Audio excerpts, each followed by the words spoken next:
नमस्कार जुहार जय माँ समले आपण मान को वेलकम करुचे आ गोटे मोर नुआ रेसिपी रे आज बनाऊली मुझे मशरूम चिली आ देखी पारे कढ़ई टे तेल दे दीजिए आ लहसुन प्याज कच्चा मिर्चा गाजर अदा सब काटिक छोट छोट पूरा काटी देती आ कुटकुटेकरी आ देखी पारे कढ़ई दे दीजिए आटे आम भाजीदमा भाजी सारा पर आपन को जहाँ जहाँ इच्छा अच्छे दबार लगे सेटा देदेवे मुझे पूरा मशरूम मस्त लाल करके फ्राए कर दी हाँ ये ऐड कर देती कैप्सिकम कैप्सिकम देकर टिके भाजी देवे पूरा स्लो करेंगे बोले बहुत बढ़िया हवा आम गोटे जगार soya sauce chilli sauce tomato sauce टिके मैगी मसला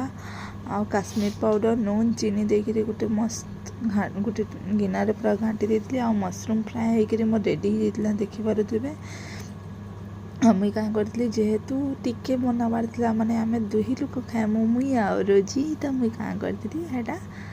घाटी देती देखिपे सब एक सागे मिसई देती टिके बाकी पान देकर आ देखिपे ग्रेवी के मस्त लटपट होते आउ एंता लटपट कर श्रावण मास आए आ देखिपे मुझे मस्त देदेली पूरा फ्राए करी मशरूम के पूरा मस्त क्रिस्पी क्रिस्पी करी आईटा आम दुही भय मसिकी उड़ेदेलु भात संगे आज दुपहर खाना रे आउ जेन माने मोर वीडियो के सब्सक्राइब नहीं करी मोर अकाउंट के सब्सक्राइब नहीं करी लाइक नहीं करी फॉलो नहीं करी प्लीज़ प्लीज़ प्लीज़ बहुत सारा सब्सक्राइब और फॉलो कर दो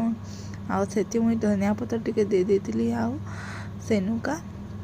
पूरा नुक करी पूरा बढ़िया से टिके स्लो करी भाजली एक्चुअली सब जिनिस टिके स्लो करी रांधब बोले तार टेस्ट टिके अलग थी आ जबरदस्त बनीगला आमर देखिपे केन हिसाब से बनी जाइए आउ मशरूम चिली आमर रेडी हो गला सो आपण मैंने भी बनाउन खाउन आउ मते कमेंट रे कहून केनता होइतला मशरूम चिली आपण मैंने तो गोटे गोटे रेसिपी देखुचन डेली आउ सो रहली जुहार प्लीज़ प्लीज़ सब्सक्राइब कर देबे चैनल के बाय बाय आउ रेडी हो गला आमर मशरूम चिली फॉलो प्लीज़।